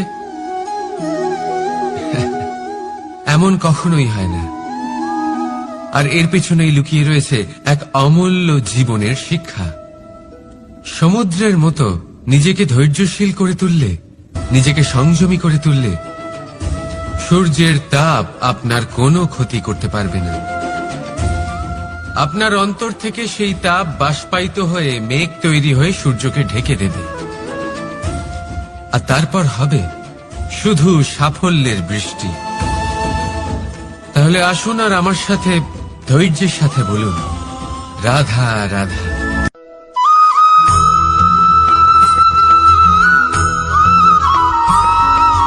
মানুষের জীবনে দুই ধরনের আবেগ থাকে যা চিরকাল তার সাথে বসবাস করে।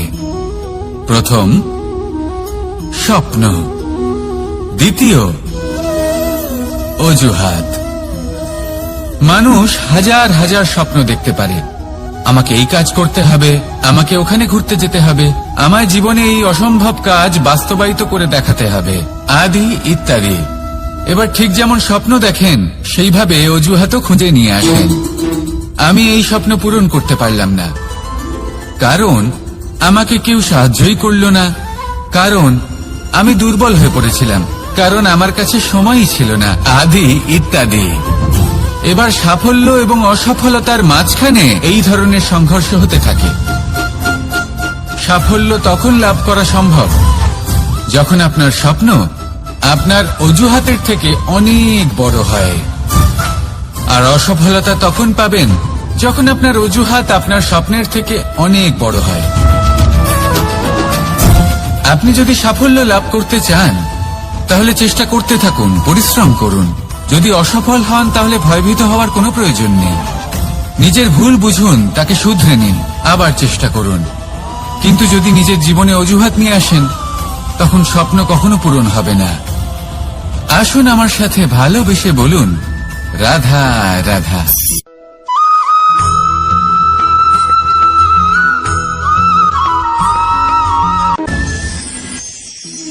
মানুষ অসুস্থ কেন হন? শারীরিক দুর্বলতার কারণে? না, মানুষ অসুস্থ হন তার মানসিকতার কারণে, তার বিবেকের কারণে, তার কর্মের কারণে, তার ক্রোধের কারণে। আর যখন কেউ সুস্থ হন, ঠিক হয়ে যান, তার মানে এটা নয় যে শুধু ওষুধের জন্য তিনি সুস্থ হয়েছেন।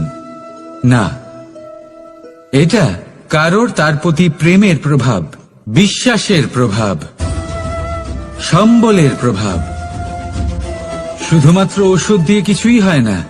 যদি মনে প্রেম থাকে, বিবেক থাকে, বিশ্বাস থাকে, সম্বল থাকে, তবেই সেই ওষুধ কাজ করতে পারে। তাই মনে রাখবেন, এই জীবন হলো অত্যন্ত ছোট। মনে প্রেম ভাব রাখুন, মিত্রতা করুন, শত্রুতা নয়। ভালোবাসুন, বিদ্বেষ নয়।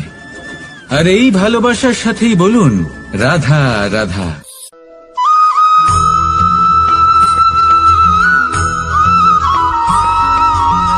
জীবন কিসের উপর নির্ভরশীল? ধনের ওপর, বৈভবের ওপর, নিঃশ্বাসের ওপর? না, এই জীবন নির্ভরশীল বিশ্বাসের ওপর। বিশ্বাস নিজের ওপর, বিশ্বাস আমাদের আপনজনের ওপর। কিন্তু যখন এই বিশ্বাস ভেঙে যায় তখন মানুষের মনও ভেঙে যায়, আর তারপর সে অন্য কিছু করতেই পারে না। তখন কি করা যেতে পারে? 3টে কাজ আছে যা আপনি করতে পারেন। প্রথম, ভালোবাসা। যাকে আপনি ভালোবাসেন, যারা আপনাকে ভালোবাসে, ভুল যারই হোক না কেন, তার কাছে ক্ষমা চাইতে কখনোই সংকোচ বোধ করবেন না। দ্বিতীয় হলো বিশ্বাস। যারা আপনাকে ভালোবাসেন, আপনাকে বিশ্বাস করেন, তাদের বিশ্বাস কখনো ভাঙবেন না। তৃতীয় হলো আশা। যারা আপনাকে ভালোবাসেন, আপনাকে বিশ্বাস করেন, তাদের আশা আপনার সাথে জড়িত। তাদের থেকে কখনো কিচ্ছু লুকোবেন না। এই 3টে কাজ করুন, আর এই জীবন সুপ্রসন্ন হয়ে বলবে, রাধা রাধা।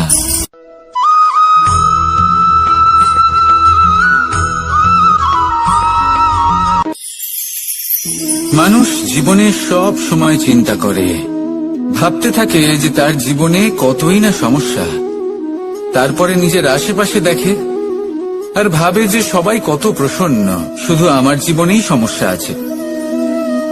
কিন্তু বিষয়টা তা নয়। শুধু প্রত্যেক ব্যক্তিরই নয়, প্রত্যেক প্রাণীরও জীবনে সমস্যা আছে। এবার মানুষ একটা পাখিকে দেখে এটাই ভাবে যে এদের জীবন কতটা সহজ। কোন দেশেরই সীমারেখা এদের ওপর লাগু হয় না। কোথায় থাকবে সেই নিয়েও কোনো ভাবনা নেই। কত শান্তির জীবন এদের। তারপর সে একটা পিঁপড়েকে দেখে আর এটা ভাবে, কি অসাধারণ, এদের তো সারা জীবনই মাটির উপরেই অতিবাহিত হয়, খাবারটাও মাটিতেই পেয়ে যায়। কি শান্তির জীবন এদের। কিন্তু যখন কোনো ঝড় আসে তখন সবার আগে সেই পাখির বাসাটাই ঝড়ে ভেঙে যায়। এই পাখি যে শাখাতেই গিয়ে বসে পড়ুক, তাদের উপর সবসময় সংকট থাকে যে ওপর থেকে কোনো বড় পাখি এসে তাদের উপর প্রহার না করে, তারা নিজেদের প্রাণ না হারায়। আর যদি কথা বলি পিঁপড়েকে নিয়ে, এদের উপর সবসময় সংকট থাকে যে কোনোভাবে বাতাস বা জল এদের ভাসিয়ে না নিয়ে যায়, কোনো প্রাণী ওকে পা দিয়ে পিষে না দেয়, এই পিঁপড়ে পিষ্ট হয়ে না মারা যায়। দেখুন, সমস্যা প্রত্যেকের জীবনে রয়েছে, আর এই সমস্যা আসতেই থাকবে। এর অর্থ এটা নয় যে এই সমস্যার সম্মুখীন হওয়া যায় না, এর সমাধানও সম্ভব নয়। প্রত্যেক সমস্যার সমাধান অবশ্যই আছে, শুধু শান্ত মনে সেটা খুঁজে বের করতে হবে। তাহলে সেটাই করুন, প্রত্যেক সমস্যার সমাধান করতে থাকুন। যত সমাধান করবেন জীবন আনন্দময় হয়ে উঠবে। যদি সমাধান না করেন তাহলে আজীবন দুঃখই পেতে থাকবেন।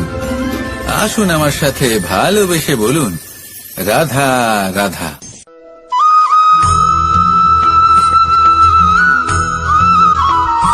প্রেম হলো এই সংসারের সবথেকে বড় ঢাল এবং সবথেকে বড় অস্ত্র। এই প্রেম ছাড়া না কোনো ন্যায় হয় আর না কোনো শাস্ত্র, না জীবন আছে আর না অন্ত।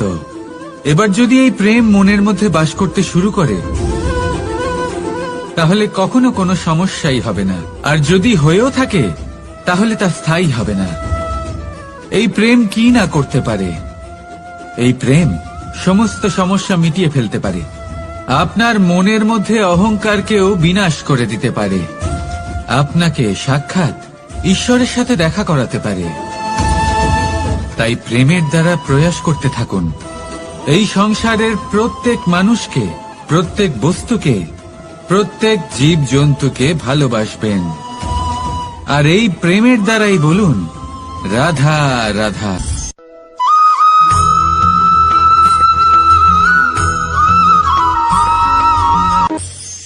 মানুষ এক অত্যন্ত বিচিত্র প্রাণী। পরিকল্পনা করে, ষড়যন্ত্র করে, প্রচেষ্টা করে, কাউকে পরাজিত করার চেষ্টাও করে। সাপকে একটা দড়ি মনে করে হাতে চেপে ধরার চেষ্টা করে, কিন্তু একটা কথা বুঝতেই পারে না, সময়ের এই সাপ, এটা হাতে চেপে ধরাই যায় না। আর আপনি যা করবেন তা আবার ফিরে আসবে আপনারই সামনে। দেখুন, এতে কিছুই যায় আসে না যে আপনি কুম্ভকারের পুত্র নাকি কৃষ্ণের পুত্র। যদি আপনি অনুচিত কর্ম করেন তাহলে আপনার সাথেও অনুচিতই হবে, অশুভ কর্ম করলে আপনার সাথেও অশুভই হবে। কুরু বংশ অত্যন্ত মহান বংশ ছিল। এই কুরু বংশ কি হলো তার সাথে? একটা গোটা বংশ বয়ে গেল, কারণ ওনাদের উদ্দেশ্য অশুভ ছিল। অন্যদিকে 5 জন বনবাসী পাণ্ডব মহাভারত বিজয়ী হলেন, কারণ তাদের উদ্দেশ্য শুভ ছিল। তাই মনে রাখবেন, শুভ অগ্নি প্রজ্বলিত করবেন, শুভ তাপ সঞ্চার হবে। অশুভ অগ্নি প্রজ্বলিত করবেন, নরকেই জ্বলতে হবে। তাহলে আসুন আর আমার সাথে ভালোবেসে বলুন, রাধা রাধা।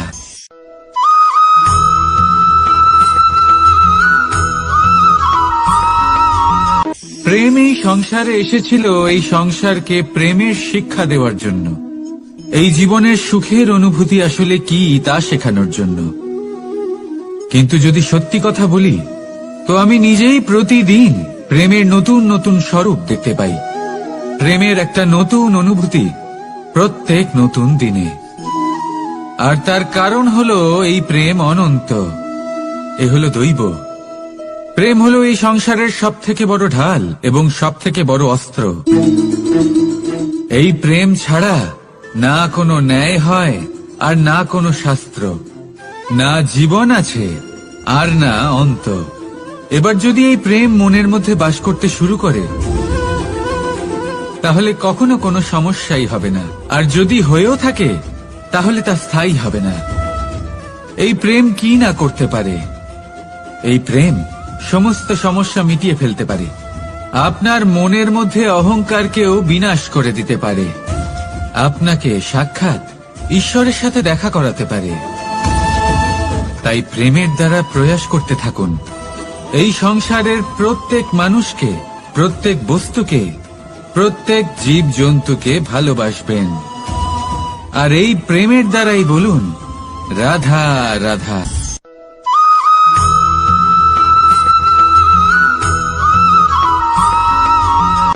জীবনে এমন কিছু কাজ রয়েছে যা আপনাকে একাই করতে হয়, আর এমন কিছু কাজ রয়েছে যা আপনাকে একসাথে মিলে করতে হয়, একজোট হয়ে, সঙ্গবদ্ধ হয়ে। এবার সঙ্গবদ্ধ বলতে কি বোঝাতে চাইছি? আমি তাদের কথা বলছি না যারা বাস্তবিকভাবে একে অপরের সাথে কাজ করেন। আমি তাদের কথা বলছি যারা একে অপরের থেকে দূরে থেকেও একে অপরকে বিশ্বাস করেন। আমি আগেও বলেছিলাম, সমস্ত বিশ্বের আশা বিশ্বাসেই বসবাস করে, তাই না? তাই যেখানে সমস্ত বিশ্ব আছে, সমস্ত সংসার আছে, সেইখানেই বিশ্বাস রয়েছে। তাই আপনার আশেপাশে এমন দল সঙ্গবদ্ধ করুন যাদের আপনার উপর বিশ্বাস আছে আর যাদেরকে আপনি বিশ্বাস করতে পারেন। তাহলে আসুন আর আমার সাথে ভালোবেসে বলুন রাধা রাধা।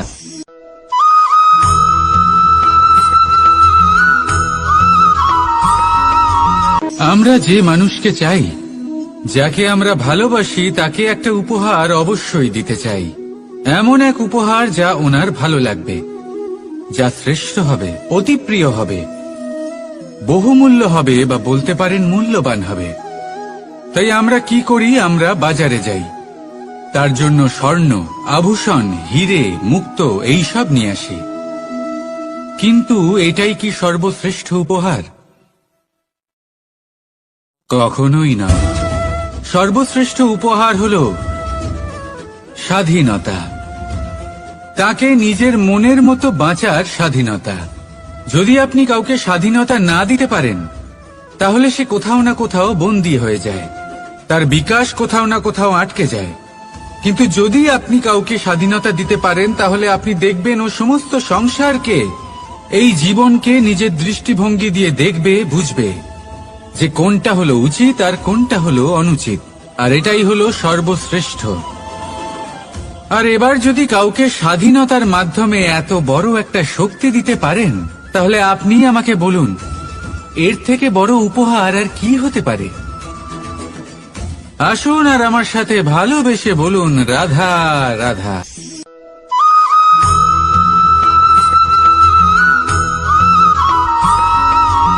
পিতা আর পুত্রের সম্পর্ক অত্যন্ত মধুর হয়ে থাকে। পিতা স্বপ্ন দেখেন, তাকে পূর্ণ করার সকল সম্ভাব্য চেষ্টা করেন, কিন্তু তাও উনি কখনো পৌঁছতে পারেননি, সেই স্থানে ওনার পুত্র অবশ্যই পৌঁছবে। পিতা নিজের সন্তানের ভবিষ্যৎ নিয়ে সেই স্বপ্ন দেখেন, আর যখন সেই সন্তান সামনে এগোতে থাকে, তখন তার দুঃখ হয় না, বরং গর্ব হয়। ওনার ভালো লাগে এটা দেখে যে ওনার সন্তান অনেক উন্নতি করছে। কিন্তু যখন সন্তান নিজের অভিভাবকের শক্তি দেখে, তার যশ দেখে হিংসা করতে থাকে, সমস্যা সেইখানেই শুরু হয়। সেই জন্য সকল সন্তানকে এটা মনে রাখতে হবে, দেখুন, পুত্র হবার সুবাদে এক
আমরা যখনই কোনো যাত্রায় যাব বলে মনে করি তখনই আমরা প্রস্তুত থাকি আসন্ন বিপদের জন্য বা সংকটের জন্য।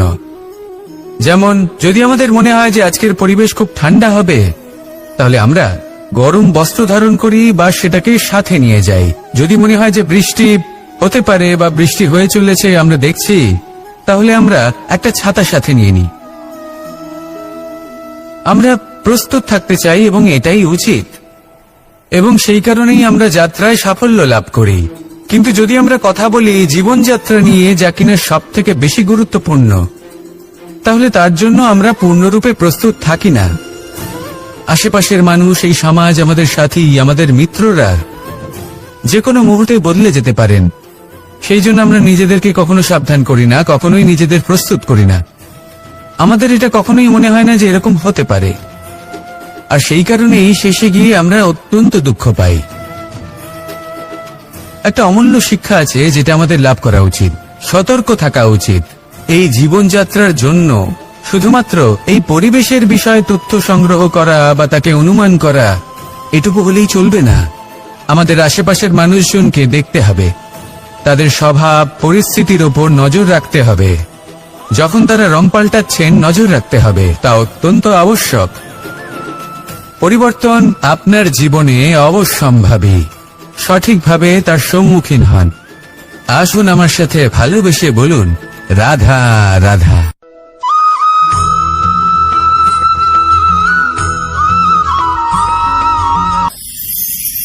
ঈশ্বর আসলে কে? সংসারের বেশিরভাগ মানুষের কাছে ঈশ্বর হলেন এই সংসারের রচয়িতা, পালনকর্তা। কারোর কাছে উনি জ্ঞাতা, কারোর কাছে উনি হলেন আস্থার প্রতীক, আবার কারোর জন্য শুধুমাত্র অন্ধবিশ্বাস। কিন্তু এই ঈশ্বর কি কোনো শরীর, নাকি একটা বোধ, নাকি শুধুই শ্রদ্ধা? ঈশ্বর হলেন তিনি যিনি হলেন আপনার ইষ্ট। সেই জন্যই তো গুরু, মাতা, পিতা এনাদেরও ঈশ্বরই বলা হয়েছে। যাদেরকে আমরা ঈশ্বর বলে মনে করি, যারা আমাদের ইষ্ট, তারা আমাদের একটি পথ দেখান, একটি দিকে চালিত করেন। সেই পথে চলে আপনি শুভ কর্ম করতে পারেন। আর যখন কোনো ব্যক্তি তার ঈশ্বরের আদেশ পালন করেন, তখন সে নিজে থেকেই শুভ পথে অগ্রসর হয়ে যান। বেশ কয়েকজন মানুষ ঈশ্বরের উপর আস্থা রাখেন এবং ভাবেন যে অনুচিত কোনো কাজ করা উচিত নয়, ঈশ্বর দেখছেন। ওনারা ভয় পান যে কোনো অনুচিত কর্ম করলে কে জানে তার পরিণাম কি হবে।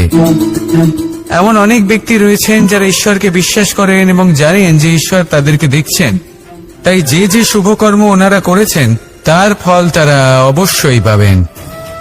এবার আপনি ভয় পেয়ে ঈশ্বরকে বিশ্বাস করবেন নাকি বিশ্বাসের দ্বারা ঈশ্বরকে বিশ্বাস করবেন, সেই সিদ্ধান্ত আপনারই।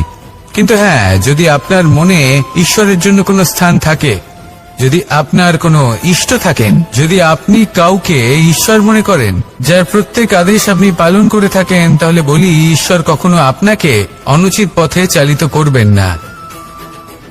আসুন আমার সাথে ভালোবেসে বলুন, রাধা রাধা।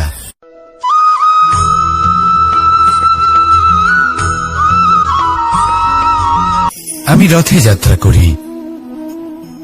বারবার থেমে আপনাকে দেখতে হবে, নিজেকে কিছু প্রশ্ন করতে হবে। আমি কি আজ সেই কর্মই করছি যেটা আমি করতে চেয়েছিলাম? আমি কি আজ সেই জীবন যাপন করছি যেমন আমি যাপন করতে চেয়েছিলাম? যদি এই প্রশ্নগুলোর উত্তর হ্যাঁ হয়, তাহলে এগোতে থাকুন, নয়তো থেমে যান এবং বিচরণ করুন। মনে রাখবেন, এই সংসার অত্যন্ত জটিল, আর এতে হারিয়ে যাওয়া অত্যন্ত সরল। সেই জন্য নিজে থেকে বারবার থামা এবং জীবন চিন্তন করা অত্যন্ত আবশ্যক।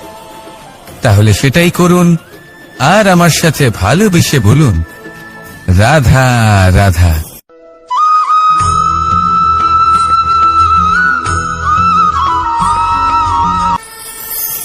কথায় আছে যে স্বপ্ন এবং লক্ষ্য হলো একটি মুদ্রারই দুটি দিক। যতক্ষণ না স্বপ্ন দেখছেন, ততক্ষণ বুঝবেন কি করে আপনার লক্ষ্য কি? স্বপ্ন দেখে যদি নিজের লক্ষ্য বুঝতে পারেন, সেটা পেতে চান, তবেই সেটা লাভ করতে পারবেন। কিন্তু স্বপ্ন এবং লক্ষ্য এই দুইয়ের মধ্যে একটা ভারসাম্য রয়েছে, যেটা বজায় রাখা প্রয়োজনীয়। একে আমরা বলে থাকি পরিশ্রম। দেখুন, যদি আপনি স্বপ্ন দেখতে চান, তাহলে পরিশ্রম ত্যাগ করে নিদ্রা লাভ প্রয়োজন। কিন্তু যদি আপনি লক্ষ্য লাভ করতে চান, তাহলে আপনাকে নিদ্রা ত্যাগ করে পরিশ্রম করতে হবে। তাই আলস্য ত্যাগ করুন এবং সিদ্ধান্ত নিন যে আপনি কি চান। আপনার জীবনের এই তুলাদণ্ডে স্বপ্নের পাল্লা ভারী হওয়া প্রয়োজন নাকি লক্ষ্যের? আমার মতে এই দুইয়ের মধ্যে যদি ভারসাম্য বজায় রাখেন, তবে পথ নিজে থেকেই সামনে আসবে। শুধু সেই পথে অগ্রসর হতে থাকুন এবং আমার সাথে ভালোবেসে বলুন, রাধা রাধা।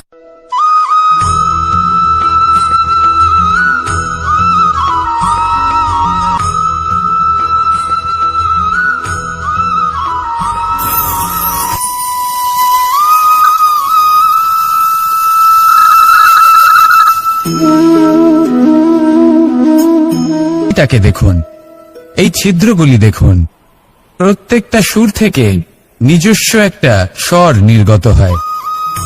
এবার যে ব্যক্তি এই সমস্ত সুর এবং স্বর বুঝতে পারেন, এতে নিপুণ, তিনি এই বাঁশির দ্বারা যে সুর নির্গত করবেন তা তো মধুর অবশ্যই হবে। এবার জীবনের সাথেও কিছুটা এরকমই ঘটে।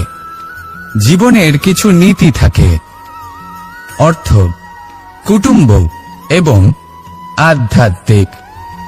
যদি জীবনের প্রত্যেকটা মুহূর্ত সুখময় হয় এরকম আপনি চান, তাহলে এই তিনটি নীতিতে আপনাকে নিপুণ হতে হবে।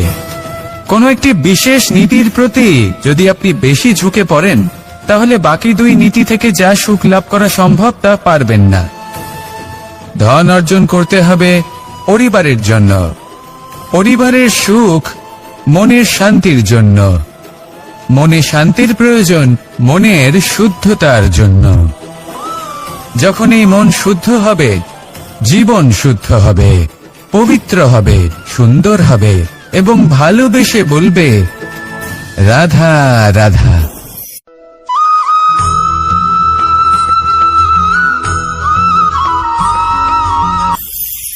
আপনারা সবাই একটা গাছের পাতাকে দেখুন।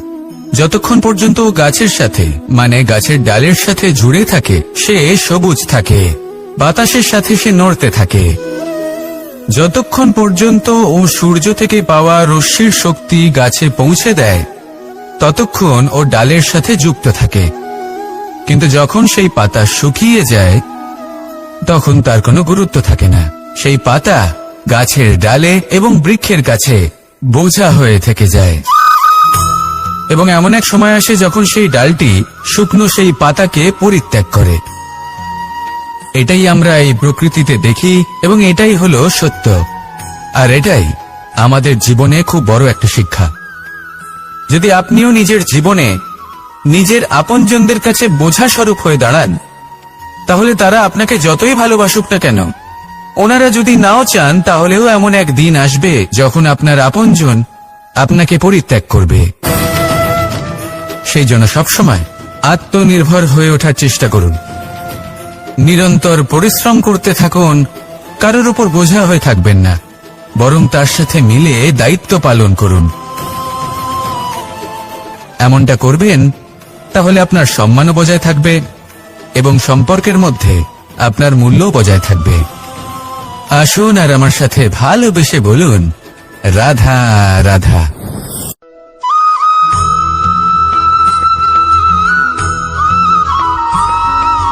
এই শুকনো পাতাটিকে দেখুন, নিষ্প্রাণ হয়ে পড়েছে। কোনো একটা সময় এই পাতাটি একটা গাছের ডালে ছিল। সেই গাছ ওর লালন পালন করত। যখন যখন বাতাস বইত, এই পাতায় কম্পন দেখা দিত, মনকে প্রফুল্ল করে তুলত। কোনো একদিন এই পাতা গাছের ডাল থেকে ঝরে পড়ে গেল।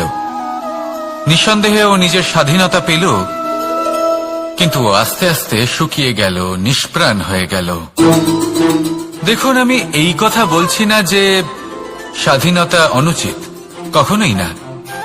কিন্তু যে কোনো পরিস্থিতিতে স্বাধীন হতে চাওয়া এটা নিশ্চিতরূপে অনুচিত। আমরা যদি আমাদের জীবনে পরিবারের গুরুত্ব ভেবে দেখি, তাহলে এই পরিবারে যতই মতভেদ থাকুক না কেন, যতই মনোমালিন্য থাকুক না কেন, যতই বিবাদ থাকুক না কেন, এই সব মিটিয়ে নেওয়া অত্যন্ত প্রয়োজনীয়। সেই সবকিছু সমাপ্ত করা অত্যন্ত প্রয়োজনীয়। কখনো এই পরিবারকে ভাঙতে দেবেন না, কখনো এই পরিবার থেকে দূরে চলে যাবেন না। এই পরিবার হলো আমাদের জীবনের একটা অমূল্য সম্পদ, অমূল্য এক আশ্রয়, যা এই সংসারে হয়তো কোথাও আপনি পাবেন না। তাই একে আগলে রাখুন। ভেবে নিন আপনি পাতা আর আপনার পরিবার সেই গাছ। আসুন আমার সাথে ভালোবেসে বলুন, রাধা রাধা।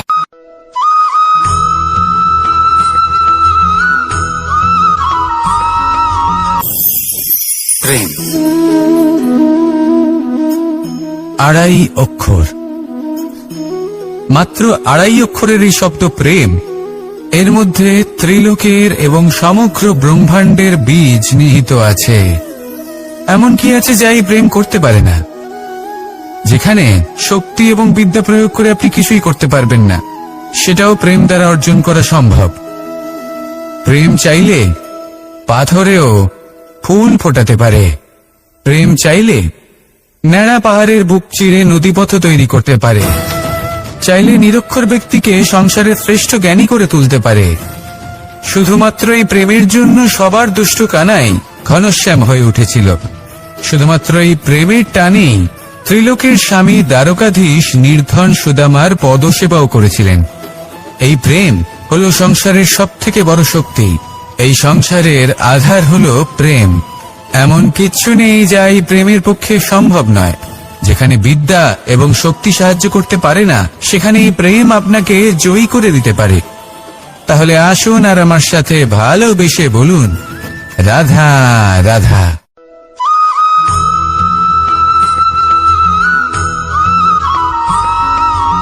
দীপাবলি।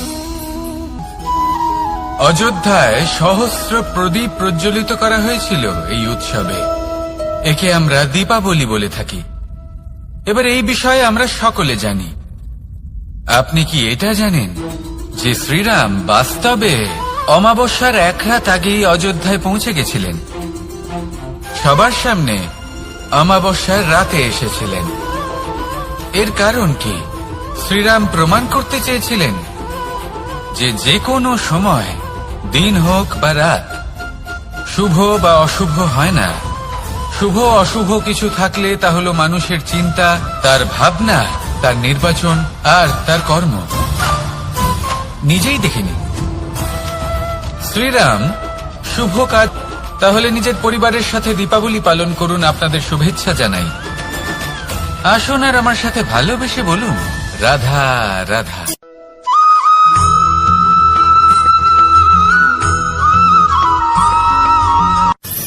মানুষের এই জীবন, মানুষ জন্ম নেয়, একটা নির্দিষ্ট সময়ের পরে এই সংসার ত্যাগ করে চলেও যায়।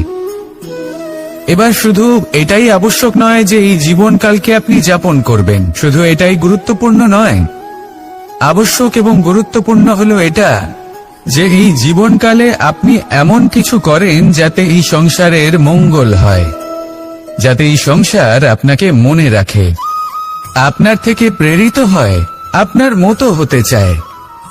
প্রত্যেক বছর আপনার জন্মতিথির অপেক্ষা করে, এমন ভাবে আপনার জন্মদিন পালন করে যাতে সেটা মহোৎসবের আকার ধারণ করে। এবার এই জন্মদিন এমনি এমনি মহোৎসবে পরিণত হয় না। তখন হয় না যখন কোনো ব্যক্তি রাজার রূপে বা কোনো গোয়ালার রূপে জন্মগ্রহণ করে। তখন পরিণত হয় যখন একজন মানুষ জন্মগ্রহণের পরে এই সংসারকে কোনো শিক্ষা দিয়ে যান। কিভাবে একজন মানুষ গোয়ালা থেকে রাজা হতে পারে, কিভাবে একজন মানুষ অসত্য থেকে সত্যের পথে চলতে শুরু করেন, অধর্ম থেকে ধর্মের পথে চালিত হতে পারেন, কিভাবে অন্ধকার থেকে প্রকাশের দিকে যেতে পারেন, কিভাবে নিজের আত্মাকে পরমাত্মার সাথে মিলিত করতে পারেন। তা সে রামনবমী হোক বা জন্মাষ্টমী হোক, তাদের জীবনের সাথে জড়িত প্রত্যেক মুহূর্ত একটা পরবের আকার ধারণ করে। তাহলে আপনিও এইভাবে নিজের জীবন যাপন করতে থাকুন। এই সংসারে শুধু ভালোবাসা বিতরণ করুন, কিছুটা এমন ভাবে বিতরণ করুন যাতে আপনি এই সংসার থেকে চলে যাওয়ার পরেও এই সংসারে আপনি শুধুই ভালোবাসা বিতরণ করতে পারেন। যদি আপনি এরকম করেন, সংসারকে প্রেরণা দেন, তাহলে আপনার জীবনও রাধা কৃষ্ণের প্রেমের মতোই অলৌকিক এবং দৈব হয়ে উঠবে। আসুন আর আমার সাথে ভালোবেসে বলুন, রাধা রাধা।